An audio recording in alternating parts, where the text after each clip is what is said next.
Hi, I'm Rachel. And I'm Meg, and this is Ger Can Get It. This week, kinky German mannequin foreplay? I don't know, man. I don't know.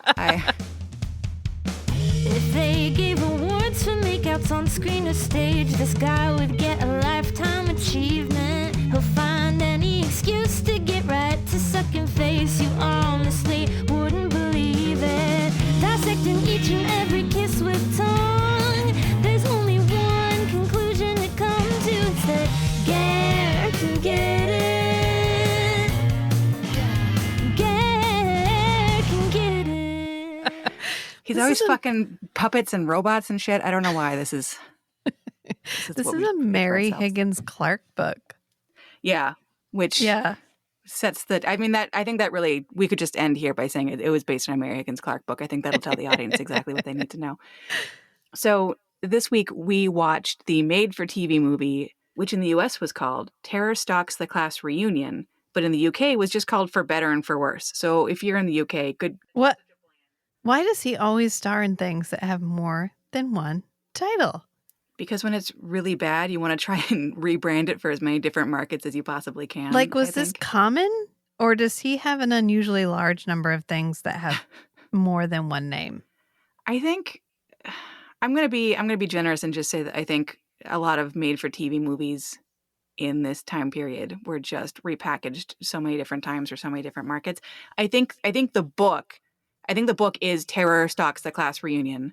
So that's where they get the name for our version of the movie. I don't know why it's renamed for the UK market, but it's from 1992. Ger plays a character called Fat Tony Ortona. And that's not me calling him Fat Tony. Like in the movie, they will consistently refer to him as Fat Tony. Yeah. Before we get into it, Rachel, what were your thoughts about this overall experience of watching this? I actually recognized quite a few of these actors, and I had to pause to go look them up. And one of them is the lady who plays Lucy in the 1979 Dracula. And another one was a recurring character on Highlander. He played a character named Darius. Darius. Why did I just second guess myself? I'm pretty sure it's Darius. The monk guy. It's a monk guy. And then the one lady played in Flashdance, and I couldn't unsee it. I was like, yeah. Why can't I think of her name? She's really famous. She's famous now. Why can't I think of she's been in a lot of stuff. And I couldn't help but think, was there actually a class reunion at any point in this entire movie? Yeah, I think they're okay. So I think they were. I mean, they're all there for the class reunion. Jennifer Beals. That's the name of the actress, Jennifer Beals. Yeah. Yeah. I mean, I think so. So the setting of the movie is an American Army base in Germany that's about to close. And I always forget that American Army bases abroad often have schools for the children of the Army officers. So it's a class reunion for the former students of the school, almost all of which eventually became Army officers themselves and either remained Army officers or joined the Army, stayed in the Army for a minute and then left. And the entire base is closing. So I guess the very last class of students they graduated, they're having a blowout for the Army base closing and also a class reunion at the same time. It is a weird, confusing. Yeah. It's not a class reunion in the way that I would think of one. I'm imagining a bunch of adults in a gym reminiscing about their time at school. And this was what if we put on an outdoor fair and also shout basketball scores over a loudspeaker? Oh, yeah, there's that whole scene, right, where they take a picture of him. Yes. Yeah. But it's not like a class reunion in the way that I would think about it, except that people who went to school together have been reunited in a field in Germany.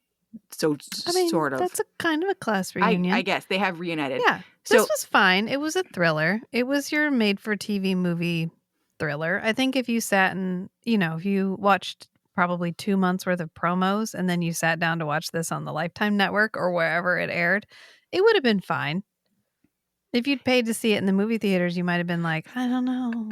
But, as thankfully, a made-for-TV nobody had movie, to pay to watch fine. this. They knew it was a giveaway for free property, and they did. So I think this movie just reinforces the theory that we've established through GCGI that the more characteristics something has, the worse quality it is. Because this thing was constant characteristics pretty much back to back the entire time was my experience of watching it. So as we said, Ger plays former student Fat Tony Ortona. And if you're thinking, hey, wow, are we going to see Ger in a fat suit? Spoiler alert, no, we will not. We will see photos of Ger playing ostensibly a teenage version of himself, shot from very far away, where he's just wearing a really big suit jacket and kind of holding the suit jacket away from himself to imply girth. But like they don't even, his face is still the same tiny face. It's just him. This is another characteristic. I feel like Ger wearing like clothing that's 4 sizes too big. Yeah. Yeah. But this time it's intentional. It's intentional to make him look bigger. So he was a formerly obese high school student at this American military base school in Germany. He has a German mother. So he's in high school. He's a little bit crazy. He falls in love with his teacher who leads him on by basically telling him to lose weight, and that breaks his brain. So we're going to think about that later in this episode, I think. It's the 90s. So the relationship to weight loss is exactly what you think it would be. Yeah, correct. Yeah. So he will be a student. He will graduate. He will join the American Army and become a demolitions expert.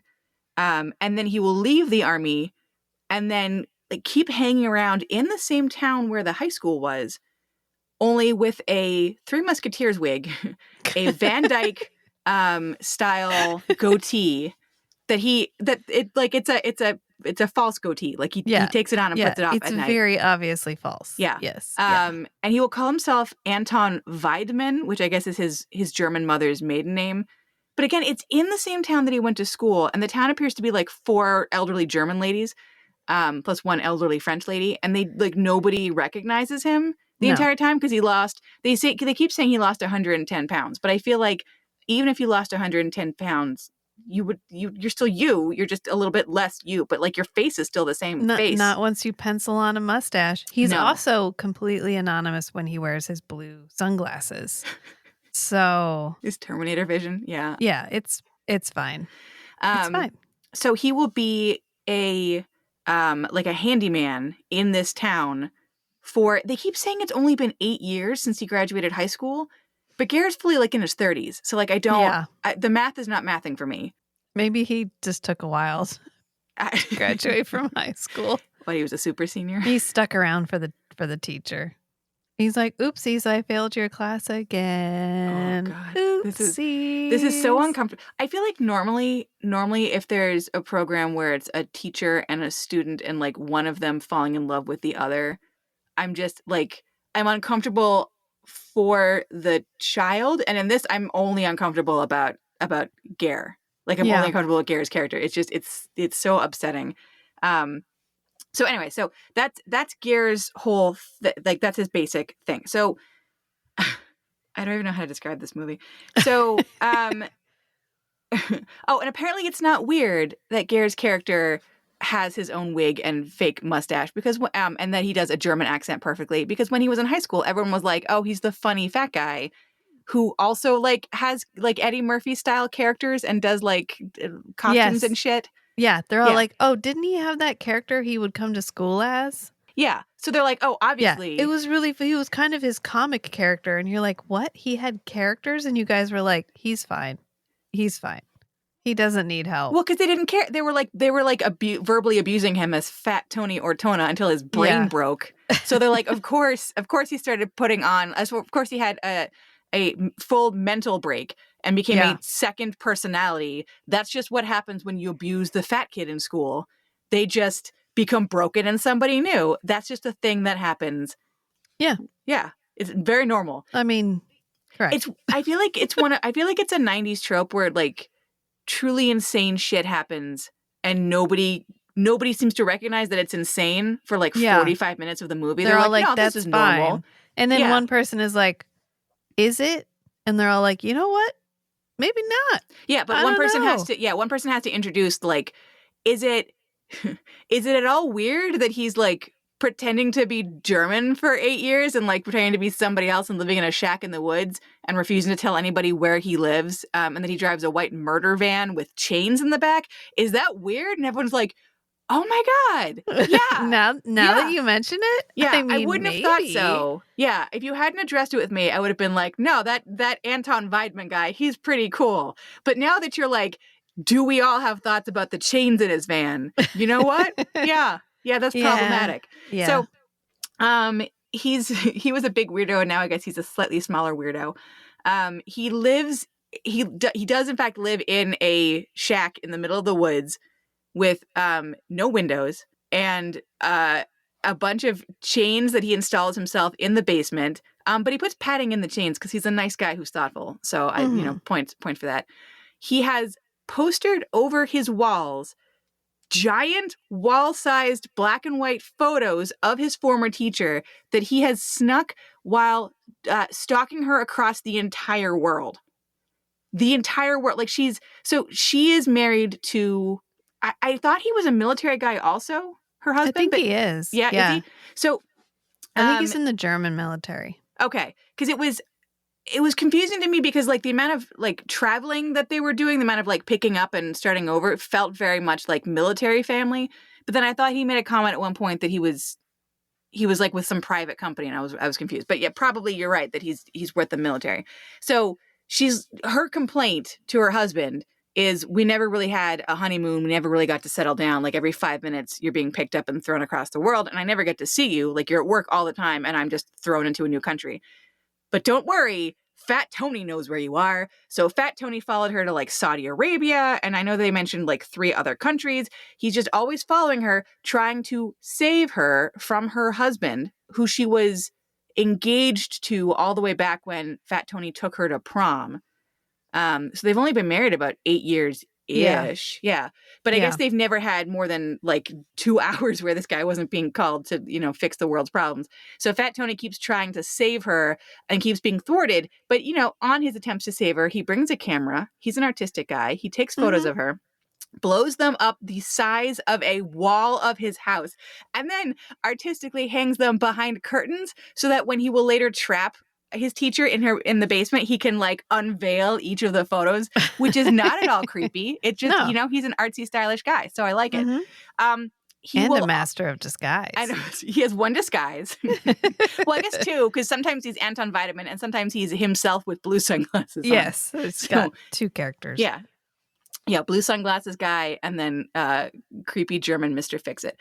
So he will also have the only phone for his entire house in a cage that he has strung up to the ceiling, which means every time he wants to make a phone call, he has to lower the phone cage, which is also locked up. It's important to remember. It's locked up and also chained to the ceiling. Yeah. Because he's a problem solver. And then also he has one half of a pair of walkie-talkies just kind of glued to the wall and not hidden in any way. And there's also a big bright light on the walkie-talkie. So when it's picking you up, you can tell because it's lit up and working. But, he's a big picture guy and not so much a details guy. So, so that's his whole vibe. Oh, yeah. And the murder van. He has a white murder van with a bunch of chains in the back. Yeah. So he's a cool dude and we all like him. And that's Tony. So as you say, so this movie starts off with the class reunion. So we get to meet all the other characters. So we get to meet Kay Steiner, who used to be Kay Wesley, and then she became Kay Wesley Steiner, I guess. She's the teacher. I don't even know what she taught him, but she was his teacher at some point. Yeah, the teacher. The teacher. I don't think that we ever cover it. So she was his teacher in high school. She's married to her husband, Michael Steiner. And as we said, Michael's job just takes him all over the world. So they keep bitching and moaning and fighting at each other. But it's sort of like, it's not like domestic violence fighting. It's just sort of, we have a problem and we're trying to deal with it fighting. But to all the Germans watching this in the town at the time this is happening, they're like, oh, they're fighting? Okay, I would believe literally anything that happens next. Anything that happens because I saw them fighting. I saw them having a disagreement in public in a hotel. So like, I would believe anything that you tell me about Kay Steiner now. Anything that you tell me, like, correct. So when she gets kidnapped later, She will have left important family heirlooms, which weirdly she brought with her to her trip to her high school reunion, which, whatever. So she will have left her important family heirlooms in the hotel room. She will have left all of her clothes and her credit cards. And this is before cell phones, so there's no cell phone to talk about. Leave behind, yeah. But she's left like everything that she owns and also personal sentimental items. And all the Germans are like, well, she was mad at him. So, Yeah. Yeah, she was literally just like, I think you're prioritizing your job over our relationship. And he was like, I'm going to this meeting because I'm trying to make sure that my next post is here and then I never have to leave again. And all I need you to do is give me time to go to this last meeting so that I can make it so that we're together here in perpetuity. And she's like, okay, great. I'm going to give you 3 days because he says it'll take me 1 day. And she's like, okay, you have 3 days. And if you're not back, I'm finished because you've broken yet another promise, and that's that. But she wasn't like, I'm going to flee into the night in my nightgown. Correct. Yeah. And leave everything behind. She was just like, Here's what I need. I am going to start the process of separation because you're not giving me what I need, but I'm going to give you this shot. Yeah, she does not seem insane in this conversation. I feel they like don't it's very even important yell at each other. They're literally just like having this conversation because he gets a phone call and he's like, bad news, I got to go. And she's like, we literally came here to be together and you're leaving now. And then they have a civil discussion about where he's actually going. And then yet when she disappears, they're all like, oh, we all saw that coming. Did you? It is the weirdest response I think I've ever seen. The amount of convincing it takes to be like, this is weird. You see how this is weird and not how a normal person would respond to this, right? You see how like her fleeing intentionally, probably she wouldn't leave personal family heirlooms behind in this random hotel room with the husband that she no longer wants to be with. And also like all of her shoes. Like you get how that's like, you get how probably that's not showing an intentional flight. And her car. Yeah. And her car. And her car. Everything is still there. Yeah. And they're like, well, she must have run off into the woods. Yeah. It is so weird. I want to get into her whole not even her arc, her whole storyline in a second, but I'm going to introduce the other characters but oh my God, Kay is not an insane person, but the movie will treat her like, well, she was an American and she was in Germany and she was mad at her husband. So, whatever. So, okay. So that's her and her husband, Michael. Then we will meet Virginia, who was a former student. So like the same class as Fat Tony. She then became the head of security for the army base. She's also an American. She is, what is it? What do we say? Jennifer Beals. She's the lady from Flashdance. She will meet up with Franz Hagar, who's some kind of German police officer, I guess. They used to be together several years ago, but it's basically the exact same situation as the Kay and Michael relationship. Oh, your job always took priority. You always put it before me. You were never home. We never had time together. When we had 2 minutes together, we were fighting about how we don't have time together.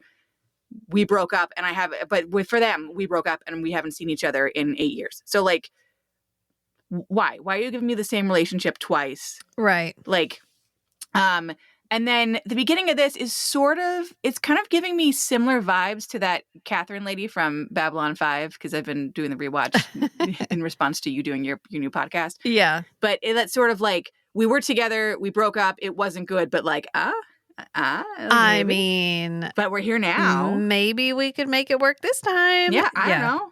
Yeah. We have compatible parts. We should probably just double entendre off this entire movie when we should be paying attention and saving a woman.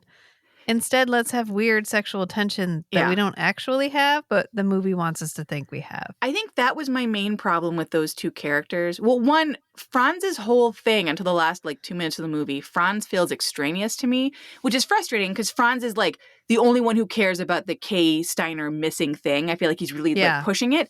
But like, as a character, he also sort of confusingly feels extraneous. Like his whole storyline. Yeah, well, he's only there to hunt that Russian spy guy or whatever. So that's the only reason he's there. And then that guy's not even. It doesn't even matter. Yeah, it's like his whole plot line. Yeah, his whole plot line is like a red herring. And then when they resolve that really quickly, they're like, oh, I don't know, maybe he could also fix the Ger problem. Like it's very weird. So his name is Franz Hagar. He is a German police officer. He's in town looking for an escaped convict / former gardener on the army base. whose name is Rudy Kempowski. He raped and murdered the wife of an army major. He got sent to prison almost solely based on the testimony of the school's French teacher, Madame de Lalande, who is now like a 70-year-old lady who also has decided to come back for the reunion because, she's dedicated to her students that way, I guess. Yeah. She's also friends with the adoptive mother of Rudy Kempowski, because what have we learned from 90s movies? Adopted children are evil, so check. And so the German police officers are like, probably he will come back to the school reunion thinking that Madame de Lalande is either coming back or that I guess she's been teaching for the last 40 years and like has never left. But we think that he will come back to try to confront her and kill her because she's the person who sent him to prison, basically. That whole like subplot, like it's so shrug. Yeah. So they put up a picture of him and he's got crazy eyes. He's like, he looks like a thumb. He looks like, do you remember in is it Hot Fuzz? Yeah, it's Hot Fuzz where there's that one guy that kind of looks like an angry thumb. Like he's got no hair. He's got big googly eyes. He's like a giant. I don't know. He looks like, look at your thumb, audience. That's what he looks like. He's a thumb with a face on it. Basically, with crazy eyes. Yeah. And they're like, he's coming back. And he does. And they're like, we got him. Yeah. End of subplot. Okay. Yeah. So he will come back. There'll be a lot of scenes of him hiding in the woods and the otherwise ineffective German cops like stumbling near him and not finding him. He will go and see his adoptive mother because it's also her birthday. So that's another reason why they think that he's going to come to town to, kill the one lady and then be like, happy birthday, Mom. And then he will go to church with his mom. They will let him be an altar boy, which for anyone who hasn't ever been in a Catholic church, normally they are boys, which is why they're called altar boys and not altar grown men convicts. So there's like one little altar boy who's like a teenager next to fucking horrible thumb lurch. So wearing his little altar boy robe. So they will let him do his altar boy duties, have the whole service, and then his adoptive mom will like walk him out hand in hand and be like, well, you have to go back to prison now. And he's like, okay, Mom. And then they arrest him with no fanfare. Like there's no trouble. It's very weird. And we don't even hear anything from him to explain why he escaped from prison. Because I feel like if he escaped to kill somebody, he would have been more aggressive the whole time. He would have been trying to hunt down the French teacher. Or if he escaped just to see his mom and say happy birthday, I feel like, I mean, he does give his mom like a birthday cake, but I feel like, I don't know, like there's so little from him. He's just this weird mystery with a birthday cake. And then he goes to church and he's like, all right, cool. That's all. That was my list for shit I wanted to do while I was outside of prison. Take me back now. It's just like the only reason we have that entire plot is so that everyone else in the movie can be really fucking dense when it comes to like what's going on with Kay. Because I feel like they don't want to accept that probably she was kidnapped. And then they're like, well, if she was kidnapped, I don't know, there's this, convict on the loose. Maybe, I don't know, maybe that guy did it. And then when they're like, wait a minute, this guy knows nothing about explosives. He has no vendetta against Kay. The only relationship they have is they were both on the army base, probably at the same time. Like, there's nothing that ties them together at all. Yeah. And he does not have the skill set to execute some of the things that the Ger character does. They have to like argue to explain how this guy is totally unlikely to be the perpetrator. Yeah. And then they're like, oh, okay. And then they finally come around to like, hey, wasn't Fat Tony like good at explosives and shit and also like good at characters? And like, didn't he have like a whole, poster in his locker about how much he wanted to fuck Mrs. Steiner? Like, could it be Fat Tony who never left town and was a real fucking weirdo? Like, could it be that guy? Like, there's so much. There's so much roundabout to get. Well, first they have to even believe she's been kidnapped because she even gives them that phone call where she's like, get in the car, drive 10 miles down the Autobahn, then get off. And the guy's like, well, they impounded the car or whatever. There's a reason he can't do it. And Ger's like, then tell him it's off. It's off. Just tell him it's off. And she's and then like, the car explodes. Oh, you know what? Never mind. I'm going to divorce you over the phone. And they're like, she hangs up and they're like, wow, she's really upset. Yes. It is the most duress conversation I've ever heard in my entire life. Yeah. So like, wow, she's really mad at you, buddy. You really fucked up. And then his car explodes and they're like, wow, she's real pissed. Yeah. Ooh. Yeah. Yeah, even at that point, they're like, well, she probably, I don't know, was going to maybe like kill herself and you at the same time. Like, it's like, how does that make any sense? Yeah. So Ger's character will get onto the army base using his amazing disguise. He will have a phone call come to his teacher, basically saying like, is this from your husband and he needs you? And so she will run to the parking lot and Ger will be like, oh my God, do you remember me? And she's like, who the hell are you? And he's like, I'm Fat Tony, but I'm hot now. So do you want to fuck me? And she's like, I'm kind of busy. And he's like, well, actually, wherever you're going is probably where I'm going too. That's so convenient. So she gives him a ride to the hotel parking lot, parks her car right now. He's like, can you park it next to the murder van? Yeah. And she's like, oh, that's smart. Can you go all the way to the end of the parking lot and park it on the far side of the murder van? Actually, that would be great. And she's like, you know what? Great idea. Yeah. Oh my God. This way my car door won't get dinged. You were a thinker, Tony. I appreciate that. So he will throw her in the back of his van, chain her up, sit on top of her and be like, shh, shh, shut the fuck up. Shh, shh. And it's horrifying. Like it is really like it's a testament to his acting skills that I wanted to hit him in the head with a hammer. I was so grossed out. So he will take her back to his house, his shack in the woods, chain her up with his, again, very nice, comfortable ankle chain because he's a thoughtful guy. He will have her call the husband. And yeah, he's like, because she's like, well, look, she's manipulating him the entire time. And he's 50% aware of it and 50% like, I'm on to you. And then like his dick takes over and he's like, okay, well, whatever you want.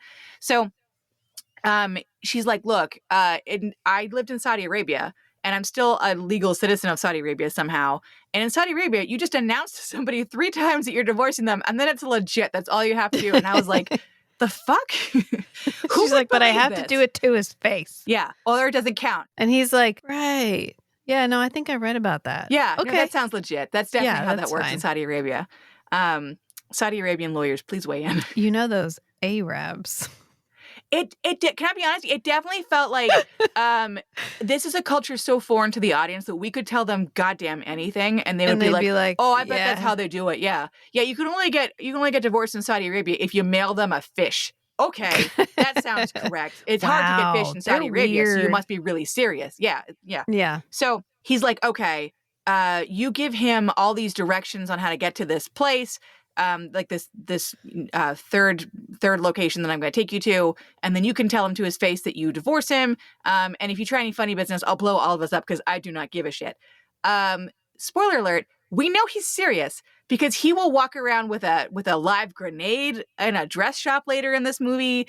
He also has 100 pounds of plastic explosive just sitting under his house waiting to go. Yeah. Tony is not playing around. Tony is playing for keeps.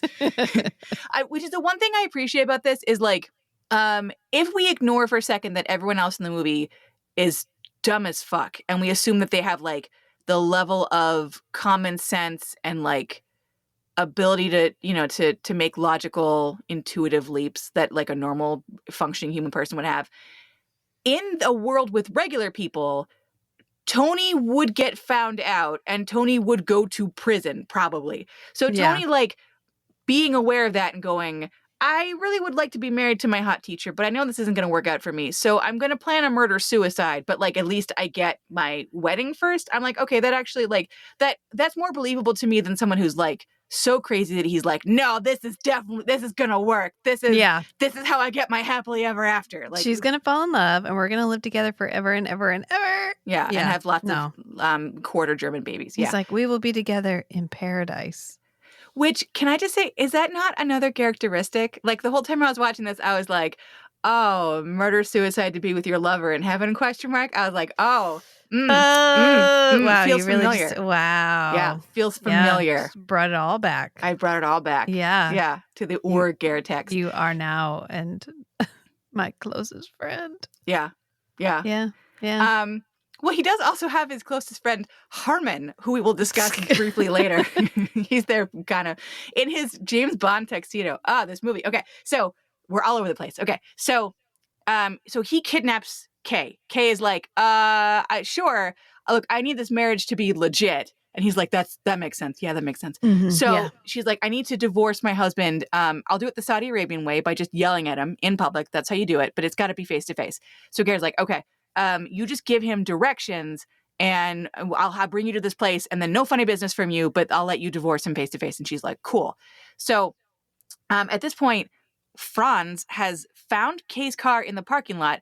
Again, they still think that she's just like left her car in the parking lot out of spite, I guess, and just barefoot walked into the woods because she hates her husband so much. But he finds the car and sees what I originally thought was a tracking device under it because it's just a little box, but it turns out, oopsies, it's a bomb. So Franz is like, hey, Michael, I know that we're still operating under the assumption that Kay is just super pissed at you, but like, she might be trying to kill you. So just tell her that you can't, like, that her car is impounded and you can't use her car, but you'll use another car to get to her. So when Ger hears this through the phone, his character hears this through the phone, he's like, nuts to that shit. No, fuck it. It's off. And he wraps the phone cord around her neck, which I thought was surprisingly menacing. I feel like I forgot that phone cords were a thing. It's been such a long time since I've seen one, but like I don't know. I appreciate that, like, as goofy as this movie is, there are moments of real solid menace from his character. Like okay, he looks goofy. They put him in a Three Musketeers style, like teen Jesus wig, and the little Van Dyke goatee is like kind of silly and like extra fake looking. And they have him always wearing like a neckerchief and a boiler suit. Like, it's silly. He's a silly character. But then you have those moments where he's like, oh, P.S. I'm actually serious. Yeah. I'm actually credible this was and dangerous. a solid made for TV thriller. Yeah. I mean, yeah. He put in more effort than he needed to, even though he was also spitting out characteristics left, right, and center. Yeah. The first line somebody says to him is, are you just standing there thinking about all the pretty girls?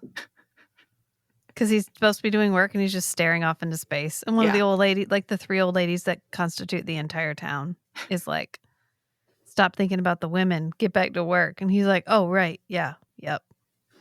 Yeah. Actually, I'm thinking about how pretty I am, but for whatever reason, they did not put that line in this movie, which is deeply disappointing. That's true. Nobody told him he was pretty. Although they do you know what talk they about his do? They're striking like, you look eyes. good. And they tell him you look good. And he's got blue eyes, like haunting blue eyes or whatever they talk about his blue eyes. Yeah.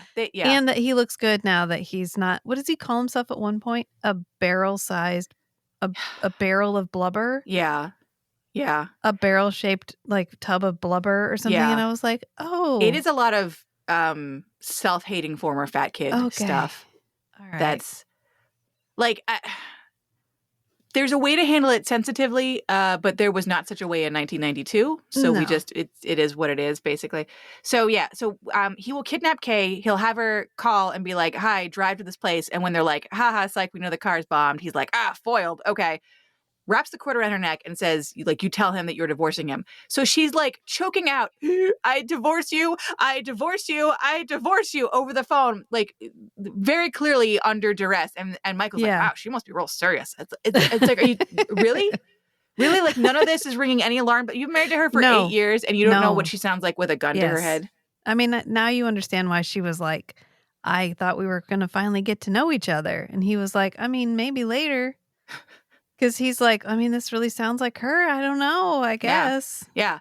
And then Ger's character, for reasons that like are confusing to me, will just blow up her car in the parking lot anyways, which I feel like, again, should have been a big sign to everyone that like maybe something's going on here. And they're all like, wow, I guess Kay was real pissed at you. Like, okay.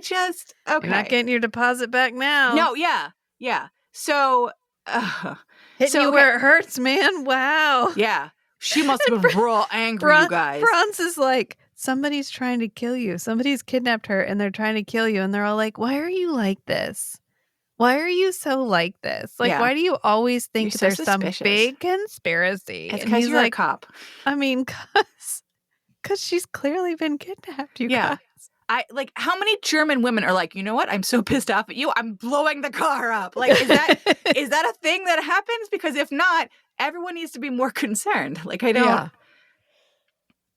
So anyways, after the attempt to see her husband in person doesn't work, she's like, okay, I will marry you. Absolutely. But could I pick up my own wedding dress? Because the clothes you picked up for me are super fucking ugly. And I was like, oh, that is a bold swing. That is because Ger's character, and I neglected to mention this earlier because it is my favorite scene in the entire movie, and it doesn't matter at all, except it fills me with joy. So Ger, in preparing, Fat Tony, formerly Fat Tony, FFT, in preparing for his brief moment of happiness with his chained up fiance, he goes to a dress shop and he's like, I want to buy her some outfits. She's going to need like a peignoir and obviously a little robe to wear on top of her peignoir because she's classy. And, like some going out outfits because, she can't just wear whatever I kidnapped her in. I mean, that wouldn't be fair. So he goes to some dress shop. He is wearing the blue sunglasses that constitute his non-German what do you call it? Persona? Secret costume. Yeah. Alternate identity. Yes. Yeah. His second alternate identity, which is just me as normal, but wearing blue glasses. They will show the scene through the lenses of his blue glasses. And like, I'm just going to say, I have worn tinted glasses before, like where they have like a color tint to them. They don't give you Terminator vision. I don't know why the movie thought that. I don't know why, like, I've had glasses that had a very, very dark tint to them, like a very strong, like visible tint to them, and they don't make it so that you are going blind with color, because otherwise you would be bumping into shit. But the way that they film this is like a solid wall of blue, and if you squint, you can sort of maybe see like the shapes of what they were filming. It's it's deeply upsetting. I don't know if on a television when it actually aired, it was less nauseating, but like the version that I found on YouTube was just, those scenes were impossible to watch. It was like being underwater. It was horrifying. But anyways, he's wearing his blue murder glasses. He's going up to a mannequin wearing a very pretty peignoir. And he's taken his long spidery fingers. And and you'll have to look closely because, like I said, again, it's blue on blue on blue. It's hard to see. But yeah. But I don't think that I am reading too much into this. He grasps both breasts on the mannequin and he fondles them so aggressively that the German shop girl is uncomfortable. And I feel like the threshold for a German shop girl in the 90s in an American army-based town to feel uncomfortable by what a man is doing in her store has to be so high. It has to be so high. Yeah. So he has crossed that threshold. Like, what does that tell? It was, even like as an audience member, I was like, oh, okay. I mean, it does what you wanted it to do, which is to make me want to rip my own skin off and throw it away. Yeah. It was horrible. And then she's like, could you not maybe molest the mannequin? And he's like, I'm buying the dress. And I was like, oh no. And then he takes the dress off. I need me one of these. It's so awful. It gets worse. You're like, how does it get worse? It gets worse. He takes the dress off the little mannequin. He holds it in front of himself, and like not the way that you would if you were like, will this dress look cute on me? He's holding it in front of himself, sort of lower. Like, I'm imagining a woman wearing this dress and she's standing in front of me and like turning myself on a little bit. Yeah. And he gropes the non-breasts on where they would be on the little dress, like in front of himself. He's like, and I'm like, oh no. Oh, it's somehow worse. It's somehow worse that you're cupping the empty place where the breast will be instead of the hard plastic breast of the mannequin. Like, oh, it's so fucking horrible. But it is my favorite scene in the entire movie because it sets you up. It sets you up for the whole movie. It's like, this is who this guy is. The closest he's ever gotten to a breast is on a hard plastic German mannequin, and now he's going to get some and blow himself up. Awful. Okay. But anyways, the dresses that he picked, she's like, they're fugly. No offense. And he's like, okay, so we can go to the store and pick out a wedding dress, because she's like, you can't see the wedding dress. That's bad luck. That's bad luck. Yeah, you chaining me up in the basement, good luck. But seeing the dress before the wedding, that's bad luck. So, she will convince him to let her go to the dress store. He will put her in a 1980s pink bodycon mini dress and a blonde Audrey from Little Shop of Horrors wig, like a bleach blonde, icy blonde bob wig, and then big white sunglasses and giant chunky fake pearls. It's a hot look. She looks like she's going clubbing, and he takes her to the one dress store in town to buy a wedding dress. It stands out more than if she'd just been herself. Correct. It's not, I mean, I think at this point there's missing posters up. Correct. There are. But all over town. It's literally, everyone would have been like, oh, there she is. Never mind. And taken them down. It probably would have been better off in the end. Yeah. The total lack of concern with this woman who goes to the dress shop looking terrified and dressed like the stunt double for Julia Roberts from Pretty Woman is really just, it's stunning. Because so she will go to the dress shop. She's like with him standing behind her in a shirt that I don't know how to describe, except if you took the material and the pattern of a Hawaiian shirt, but you were like, no, got to make it business casual. And you like gave it button down. Like it's upsetting and real ugly. And like, of course, the guy who buys that shirt couldn't buy you a nice wedding dress. I mean, also murderer, but like whatever. So he will chain her in the back of his murder van, drive up outside the one dress shop in town, open the door, the side of the murder van in the public, in full view of everyone. And unchain her. She's laying down on like a slab too. Yeah. Yeah. Not even sitting up. Yeah. She's like a mummy. She's like a corpse, just like chained down to the like next to his toolbox. Everyone sees it, but it's Germany, so I guess they're like, this is their kink. It's the level of acceptance. I don't want to kink shame anyone, but also sometimes maybe it's not a kink, maybe it's a kidnapping. I don't know. Yeah. I just feel like, yeah, maybe we just could check in. Hey, everybody doing good here? Yeah, is this consensual? And then this looks like fun. Yeah. Are you all in on the joke? Okay, good. If she cries while saying yes, maybe investigate further. That's all I'm saying. Yeah.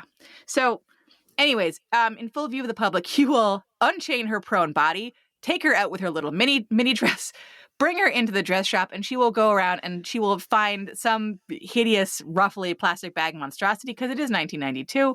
She will go into the changing room. She will try several different ways of leaving a message for the German shopgirls. She needn't have bothered. She needn't have bothered because they do not give a shit. They know she's scared. They know he's weird. They know she's wearing a wig and giant sunglasses like a kidnapped victim, which is what she is. And they're like, oh, Thursday in Dusseldorf. They don't care. Yeah. They do not care. They're inconvenienced, which that part does feel legit for I feel like I've had that experience with shop girls a lot where they're just mad that you're there. You've just ruined their smoke break by showing up at their store. She rips a piece of wallpaper off the wall and writes like, help me on it. And then strategically places it on the floor so he can't find it. And then they come in and they're like, oh, she fucked up the wallpaper. Yeah. Some people are so inconsiderate and weird. Like, it was insane. Yeah. So she will stand there in her little room. They're like, did you see her wig? Her natural hair was coming out from underneath of it. And it's like, she's doing that on purpose. They are aware of the fact that it's not just a woman with bleached blonde hair. They are aware that it's a wig, and they announce that they're aware that it's a wig, and none of that seems weird to them. Yeah, so she will go into the little change room. She will at first try and be like, oh, hey, can the shop girl help me with my zipper? It's stuck. And Ger's like, I will do it. And she's like, no, don't come back here. That's fine. Oh, it's bad luck. Oh, it's bad luck. Don't come back here. So she's like, okay, I can't get the shop girl in person. What's my next option? She's like, maybe I can write on the mirror. And she tries to write on the mirror. She grabs something, like, I don't know what it is, but something to try to write on the mirror, and it doesn't work. She's not successful. So then she's like, okay, what else can I do? She does, as you say, she pulls a big chunk of wallpaper right off the fucking wall, just like a huge, like a parchment-sized scroll. She somehow finds a little pencil or something and writes a note. We never know what's in it, but I imagine it says, like, help me, I'm being kidnapped by my former creepy student, Fat Tony. Yeah. She will ball that up, throw it on the ground, and then she will pull out her very, very dark, thick, curly hair from under her wig and have it hanging down the back to show, like, in case they couldn't tell that this cheap-ass wig was a wig, to show that it's a wig. And they will see and acknowledge all of this and just be like, ugh, people are weird. And then they won't even look at the note. She balls up, the shop girl balls up the note without even trying to read it, or even, I don't even know that she sees that there's writing on it. She just goes, oh, clearly this woman ripped wallpaper off the wall, made a little ball, threw it on the floor. That bitch. Like, really? Like, none of this invites any further questioning. And like you said, there are missing posters of this teacher all over town. In fact, in the town square directly across from the shop, there's like 3 of them. Big, huge, everywhere. And they're just like weirdos, Americans. It's the blindness of this movie is really upsetting and insane. But the good thing that happens from this little jaunt out to the store, besides her buying a wedding dress, which congratulations, she will get a screwdriver from the back of his murder van and stick it in her little shopping bag. And Ger's character, who has been so careful this entire time, is like, well, I can't look inside her shopping bag because that's the wedding dress and that's bad luck to look at it. So I'm not even going to feel it to see if maybe like any of my tools are in there. Not important. So She will get back. He will leave her in the basement to go and do his job sometimes. She will manage to unscrew the metal plate from the wall just enough so that when looking at it, it looks like it's still in the wall, but like one good yank and all the screws pop out. So like good for her thinking ahead. She's the only one actively working on her own escape, which is a little sad. Yes. So she will all of a sudden hear somebody coming to the little murder house when Ger's character is off doing his handyman work. Uh-oh, it's Herman, who, okay, how to describe Herman? Herman is an elderly German man who runs the, I'm guessing, only a hotel in this town with his wife. Yeah. Herman the German is deaf as a post. He can't hear shit. Herman the German. Herman the German. So he can't hear goddamn anything. And everyone just screams at him the entire movie. And he does have a hearing aid, which will become important. But like, it's not working and he's not fixing it because that's who he is. He is the only person in the entire town who knows where Handyman Anton, a.k.a. Fat Tony, lives. And nobody thinks this is weird, and nobody has any cause for concern, and nobody's like, wow, this makes it hard even to get a hold of him, like when shit goes wrong at the hotel and we need him to come in and fix it. He's probably just very private. But somehow he allows Herman to know where he lives. It's very weird. Like they're not best buddies. He's just the old man who works at the hotel. Anyways. So Herman's like, this grill is broken, which he keeps calling it a grill, but it looks like a microwave. It's a microwave. Yeah. I'm pretty sure it's because I was like, oh. How is that a grill? It's a How box. is that a It's an grill? enclosed box with a little door in Okay. the front. I think it's a microwave. But maybe in Germany they call it a grill. But he's like, this microwave is broken, and I guess I could go to the store to buy a new one, but fuck that. I'm going to drive into the woods to see if I can I'm going to bang on the handyman's house. Yeah, to find Tony. Yeah, until he Fix pops my shit. Yeah. It's there's no angle that this is not really like an insane.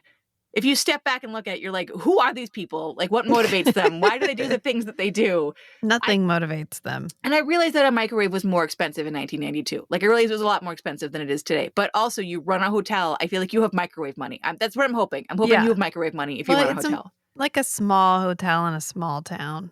So maybe not. Maybe, yeah. This is our heirloom microwave. So he goes to the door. He bangs on the door. But again, deaf. So Kay hears him. Kay yanks her chain off the wall and is beating on the fucking wall of the house going, I'm trapped in here. Please come help me. And he's like, I think I hear a bird maybe. Oh, I guess not. And then he goes back in his car and drives away. And I was like, he was posited earlier as being like semi-hard of hearing, but not actually too deaf to drive a car. And the amount of screaming that this woman is doing makes me think that he is too deaf to be allowed to drive a vehicle because other cars are going to crash into him. Like it was a surprising amount of deafness is what I will say. So he gets in his car. He drives 4 feet down the road.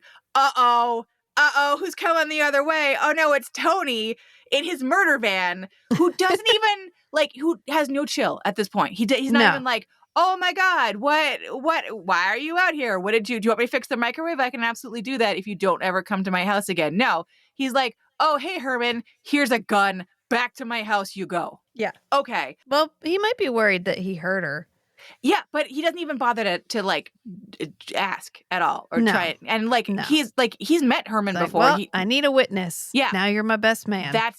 It does feel like the witness thing, he's prepared everything else. And if he actually thought that he needed a witness, you think that he would have prepared for that ahead of time along with the other things he prepared for? Well, she's been leading him into a much more elaborate ceremony than he ever planned because he was just going to have her put on the dress he picked out and they were going to watch a video minister marry them. So creepy. And the most preparation that he did at all on his own was putting their announcement in the newspaper, which means that literally at any point, someone could have read the newspaper and been like, oh, wow, here's her name and the name of the guy that kidnapped her. Yeah.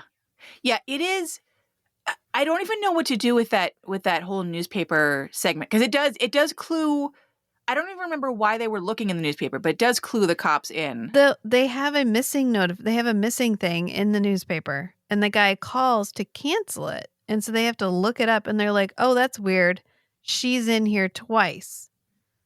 And the guy's like, oh, that's weird that there's two people with the same name putting ads in the newspaper at the same time.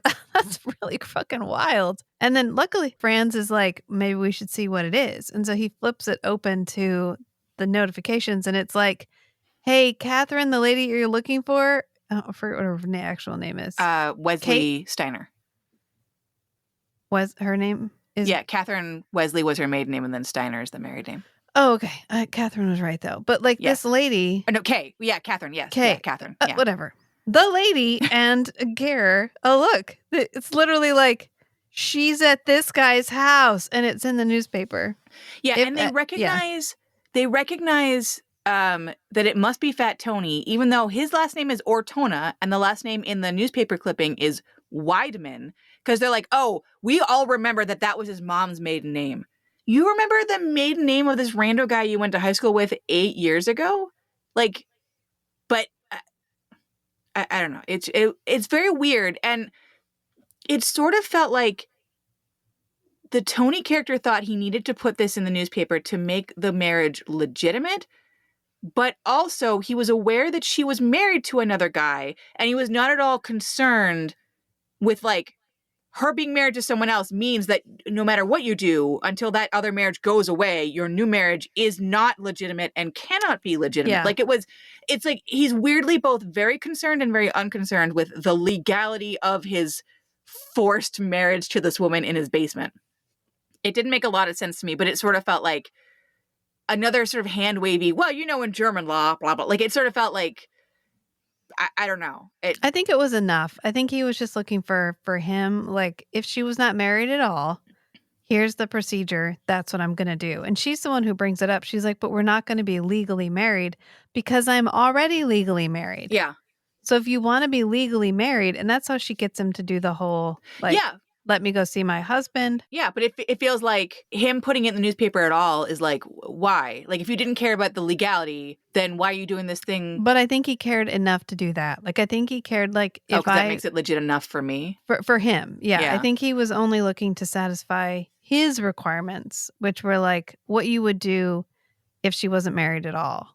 Yeah. And she's the one who's like, well, don't you want it to be real? Like, if I want it to be real, because she tells him, I'm not going to have sex with you until we're actually married. He tells her, don't worry, I'm not going to have sex with you until we're married. That was the creepiest part for me. Well, he leans in to kiss her, and then she tells him to, like, sit the fuck down. She's like, you sit down, like, does teacher voice? Yeah. And he's like, okay, yes, ma'am. No, I'm sitting down. And she's like, we're not going to do that again, are we? And that's when he's like, well, don't worry. I heard we won't have sex until we're married. It was so upsetting for me. It was. Yeah. This character is really interesting to me, the way that he rides the sort of delusional line, I guess. Like, the things that he's able to plan and the awareness of reality. And then when she just... Sometimes it's initiated by her and sometimes it's initiated by him to himself. But like when he just slips into that fantasy world again, like it's so seamless and so haunting. Like Ger does a really good job in this, even though it is a B- movie. Like it is just a, while you're folding the laundry, afternoon thriller of the week kind of garbage movie. But yeah, I don't know. It's all very, like, I feel like they're like, they keep pointing at legal customs that like I'm not aware of. And they feel 50% made up and 50% like they could be legitimate. And it's a weird like gray area when they touch on it. But so they will find that in the newspaper and they're like, oh my God, I guess she was kidnapped by Fat Tony. Sorry, Michael. Actually, yeah, we thought your wife just left you, but it turns out no, it's been a kidnapping this whole time. Our bad. So anyways, we're back with Ger and Herman the German. Ger's like, get back in the fucking house. Congratulations. You're now my best man. He will happen to have, as you do, a white James Bond style tuxedo in Herman's exact size in his house. He will make Herman get dressed up because it's a wedding. You got to look nice. Yeah. And then Herman will stand there next to him with his hearing aid, squealing like off the side of the guy's head. And Ger's character will get mad at him and be like, you just need to stand here. You don't actually need to hear any of the shit that's happening. And then Ger's character will, through the hearing aid, because it picks up, it's like a radio. It picks up everything going on. And it picks up the otherwise totally useless German cops who are surrounding the house at that point. And that's Yeah. how Ger knows that like shit is on. But okay. So after they find the notice in the newspaper, the one good German cop and all the lazy German cops will figure out, okay, it definitely is Fat Tony. They will call around to all the churches because they're like, well, maybe, I don't know. Because they don't think he's insane enough to do what his original plan was, which, as you said, was watch a video of a priest going through the marriage vows. So they're like, probably he's going to go after a real priest. So they call, I guess, the two churches in town. And one is like, oh my God, yeah, I'm supposed to go to this guy's shack in the woods to do sort of a shotgun marriage with him and a chained up lady. Is that relevant to your investigation into the kidnapping? And the cops are like, oh my God, actually, yes, it is. We're going to need some clothes. So this is the one time when the Franz character like actually gets to do fucking anything except make, as you said, creepy double entendres to his not girlfriend, Virginia. Yeah. So he will dress up like a priest.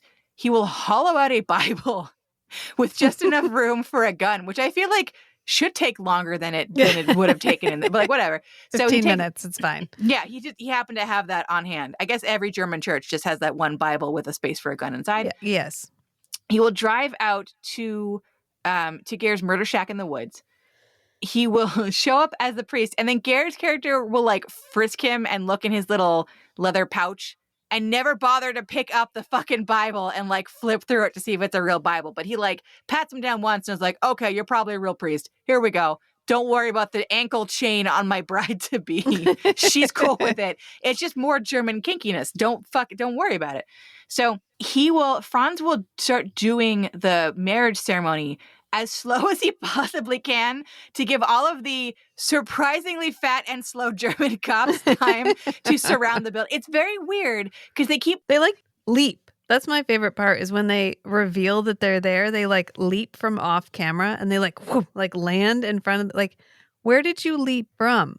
The wood surrounding the house. Did you leap? Yeah, no like, reason. You get it just, and Flashdance, whose name I can't remember, she has been in casual clothing, like practical clothing. And then for this very special occasion, she has changed back into her little hat that has to be bobby pinned in place and her formal dress uniform, which has an A-line skirt. Yeah, I mean, she wants to look good for, when the newspapers come to see the amazing job she did helping to blow up this guy's house. All right. I just want to point that out. I feel bad for the Jennifer Beals character because for the first 10 minutes of the movie, you sort of think she's going to be the main character. Like I sort of thought she was going to be the one hunting for her former teacher because she and the former teacher are really good friends. And I don't know, it feels like it's going to be told through her point of view. And then she just disappears for big chunks of it. And then she kind of just becomes Franz's frigid ex-girlfriend, and then Franz's less frigid ex-girlfriend, and I don't know, maybe after they survive this whole harrowing ordeal with Ger, maybe they'll get back together. But it's I don't care about the relationship. I thought she was going to be the hero, and then she's not the hero, and her boyfriend is also mostly not the hero. It's just very who's the point of view character? And then the Kay character, who also would have been interesting to be the main character, she gets to do some cool stuff and kind of trick Ger's character into giving her a little more room and giving her a little more freedom, more and more and more. But even with that, she has some moments of foresight, and the rest of the time she just sort of seems like she's shivering in the basement, waiting to be raped. It's just, I don't know. I feel like I want there to be a character who's the one I follow throughout this and the one that I root for, and I don't really care about any of them. There isn't one. No. They will surround Ger's murder shack. Franz will start doing the marriage ceremony very, very slowly. The fat German cops will waddle up to around the outside of the house. Ger's character will hear all this through Herman's walkie-talkie hearing aids, basically. He will freak out. He will slap Franz the priest and be like, you need to do the ceremony faster. And then Herman sees this as his chance. He's an old man. He runs out of there like a sprinter, like an Olympic sprinter. He runs out of the house. He doesn't try to save anybody. Herman is out for himself. Herman's like, fuck this noise. I am gone. He runs out of the house on his own. That's his whole scene. In the distraction, Ger and Kay and Franz get into a knockdown fight. Kay will knock the bomb detonator that Ger's holding out of his hand. Because like I said, his plan was, I do, cool, boom. So she knocks it out of his hand. Ger will stop caring about her completely and start crawling under a table to try to get the bomb detonator, because that is like, for whatever reason, now that is his only focus, which also seemed weird to me. So then Franz and Kay like give Ger one more kick and they run out of the house together. Ger's character, Tony, finally gets his hand on the bomb detonator and he goes, "We'll be together one day in heaven, Kay," which again, forever night. Wow. So we'll be together in heaven one day, shrug, and then blows up the whole fucking house. The movie ends on the explosion. You don't get to see any of the people like running Nothing. from the explosion or like their response to it or the town's response to it or Kay being like, "Oh my God, can I tell you what happened to me?" No. Boom, credits roll. Yeah. Insane. The credits roll over the explosion. Correct. Yeah. Fucking correct. This was such a weird goddamn movie. I just I don't even know. I don't even know what else to say. I just I don't know. I forgot to mention that the entire time, I think we touched on it briefly, but when he does the dress shopping with her, when he leaves his van, he has a live grenade in his hand. He pulls out the pin. He is in the store with a live grenade with the pin out the entire time she is dress shopping. So if she had said anything, his plan was to blow up the fucking dress shop with other people in it. Everyone in it. Yeah. He was legit. So we have him blowing up a car. We have him threatening to blow up the dress shop. And we have him actually blowing up the house. So like the level of menace of this truly insane Hawaiian shirt wearing American who has pretended to be German for 8 years. Like this movie is so fucking weird. I kind of want to read the book just to, is the book this bananas? Is this because of the book or was an adaptation more bananas? That's fair. Yeah. I'm hoping that a book would be more streamlined and either would totally remove the Rudy Kempowski and Franz and Virginia subplot, or at the very least, like combine those characters with the Kay and Michael characters somehow. Do you know what I mean? Because it just feels like they're basically the same, and you decided that you just wanted 4 people instead of 2, like, and you split them apart. And like, why? Like, I don't know. It felt like the momentum of the whole movie was kind of dissipated by like all the characters that do fucking nothing. Like why are they here? I kept forgetting who people were. I forgot who her husband was. Yeah, because he's kind of useless and non-existent. I mean, it shows the Ger's character plans because Michael the husband, he has to fly out to wherever his meeting is with his superiors about having a more stable job. So he flies out, and then it kind of sounded like Ger's character was involved in canceling Michael's flight back. Did you get that impression too, or did you think that his flight just got canceled? I'm not really sure. He does quite a bit because he also has a phone call sent to her. Yeah. At a very specific time. So he arranges it so that he's got plenty of time to get her. Yeah. Yeah. So it does. I mean, I appreciated, I feel like the whole purpose of the Michael character is to show us the things that the Ger character can plan ahead for and plan around and like how smart he is. But then the second that he gets kissed by his teacher, which I don't think I've ever been uncomfortable seeing a Ger kissing scene before, but like these were really upsetting. Yeah. He's like, do that again. Because I feel like normally when we watch something where there's a Ger character and he's making out, it's either both participants in the makeup being equally into it, or it's the kiss-y being more into it than the Ger character.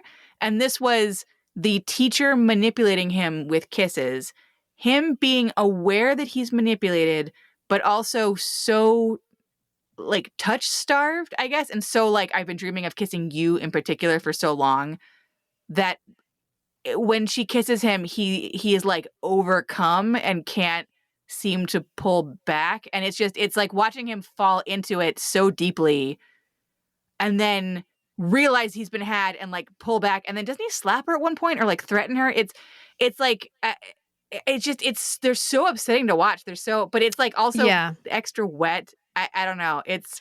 It was well done. Like, I felt like he was malicious without us. You know what? Kudos to this movie for not having any rape. That we Yeah. managed to make this guy malicious, unsettling. He felt very nefarious without having to resort to the lowest hanging fruit of tension Yeah. and having rape. Him making the comment of like, don't worry, we're not going to have sex until we're married felt 100 times more frightening to me than if they had just had like a forced sex scene. Like that would have been bad, Yeah. obviously.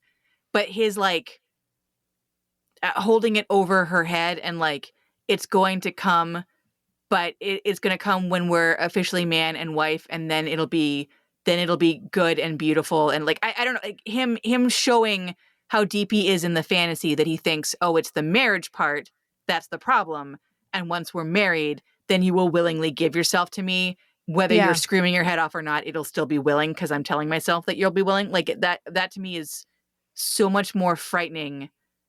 Like, I feel like a crazy person that like screams and yells and throws poo is scary, but a calm, rational seeming, planning crazy person who just like a person who rational seeming and making plans, but their reality is not our reality, is so much scarier. Right. Me. And I think they did a good job with that. And Ger did a good job with that. He did a good job of giving us this very unsettling character without having to have him be he slaps her around a little. Like there's some physical assault, but there's no sexual assault, which I deeply appreciated. Yes.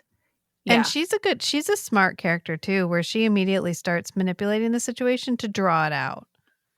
No, I need to make sure I'm divorced. I need to buy a dress. I want to go pick it out myself. Like she keeps giving herself these opportunities to try to be rescued. So she does a really good job with that too.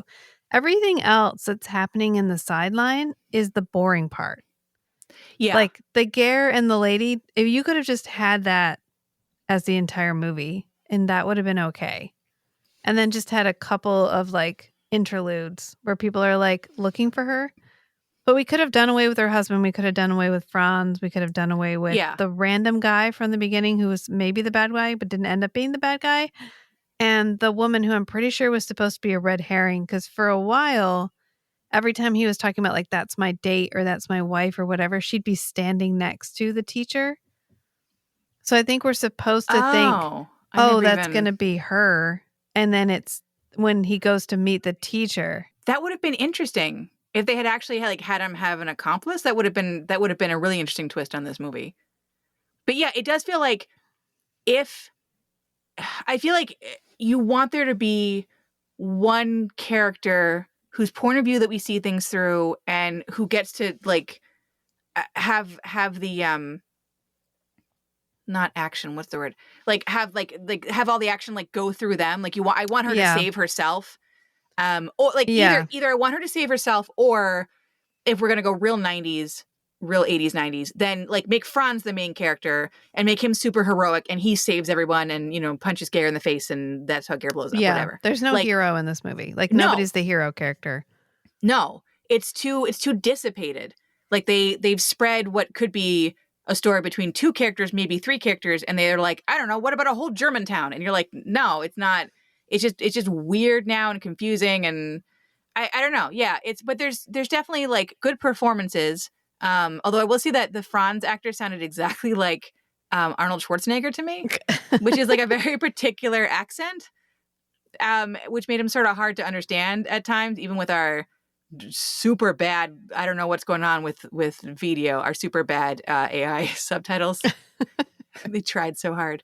So he like, I feel like this movie is like 50% laughable and 50% like actually effective and terrifying. And it's weird.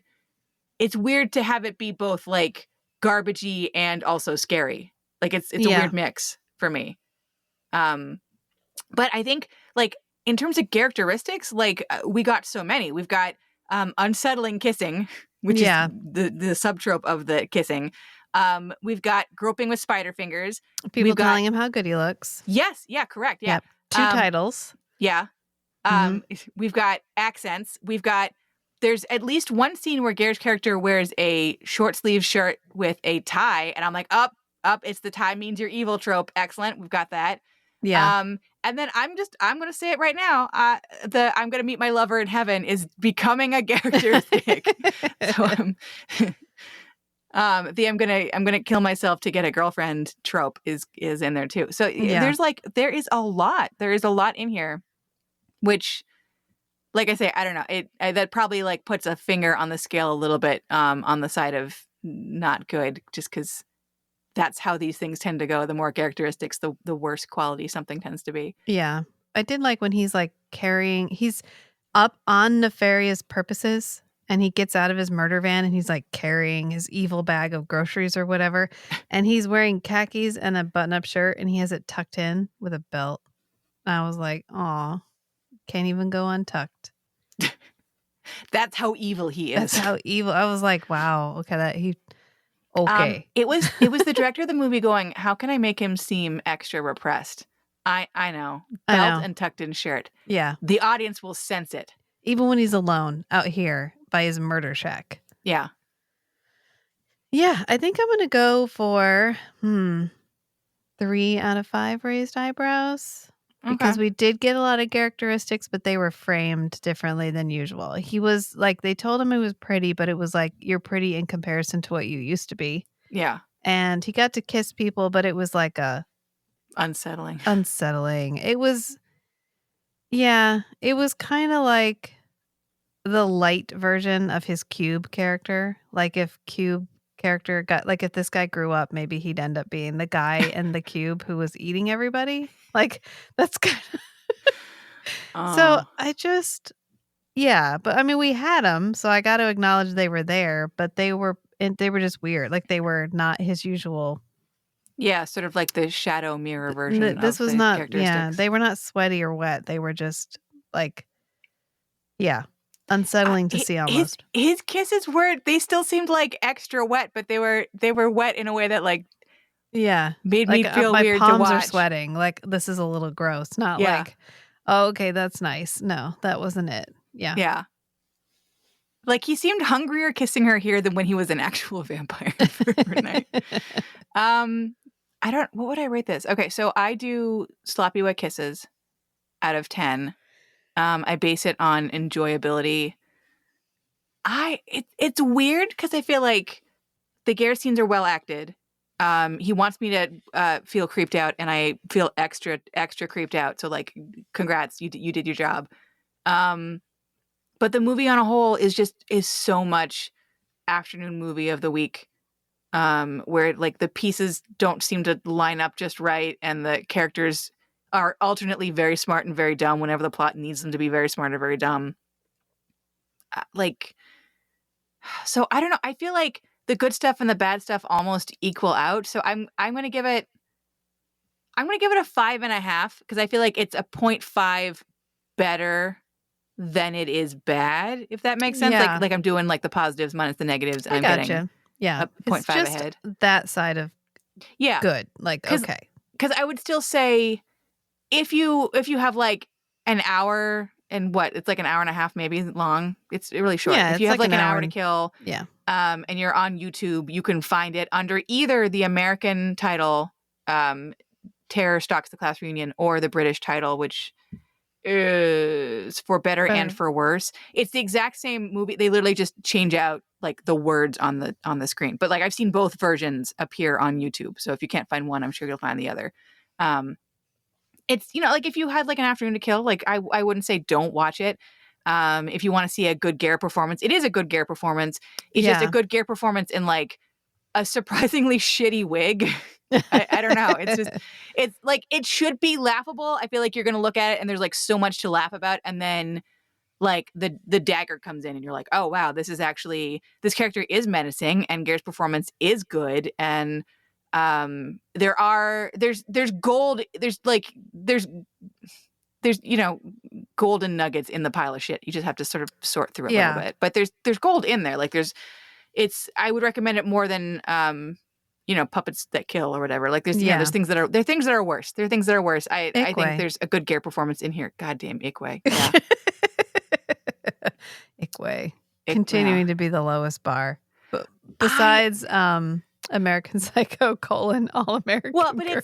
it's like we said before, like I feel like American Psycho 2 didn't care about the audience and knew it was a piece of shit and like kind of dared you to watch it going, we know it's garbage, you know it's garbage, watch it. You're going to pay your money. Like, you're not going to be tricked into watching this. Like, if you watch this, you know what you're signing up for. Yeah. I feel like Ikwe was like, no, we're educational. This film matters. And then you watch it and you're like, huh, I feel more racist than like whatever my level of racism coming into this was. Somehow I feel more now. I'm worse. I'm worse now. I'm worse for having seen this. Yeah, I've somehow hurt Native Americans by watching this movie. I thought I was doing good and I did bad. So like this falls closer to American Psycho 2, but I think this has more merit than American Psycho 2. Like this tried. This has good moments in it. It's just overall like it is what it is. It's a movie of the week. It's like a Lifetime afternoon folding your laundry movie. So I wouldn't expect, like, this is not Oscar bait. I wouldn't expect it to rise to that level, but it has things that recommend it. So I would say, if you want to watch, if you're like, how about a mild German thriller? Yeah, that's this. Watch this. Yeah, so yeah, fair. I don't know. Yeah. It's fine. It's fine. It's fine. German and it's fine. It's fine. That's a good, just as fine. It was a made for TV movie and it's fine. I mean, watch it. For nothing else, watch it so that you can watch Ger go like full bear paw on mannequin tits. I mean, that's he really, looks good in this movie. He looks good. I mean, it's 92, this is so it's beginning of Forever Night. He's young and trim. Yeah. When he's not wearing the fucking Three Musketeers wig. Yeah. And those moments aside. Yeah. It's a good. Unless you're into a guy in a neckerchief and a boiler suit. Because if you are, my friends, this is a cornucopia for you. I think that's probably a good place to leave it. Yeah. On that note. Until next time, friends. Bye. Bye.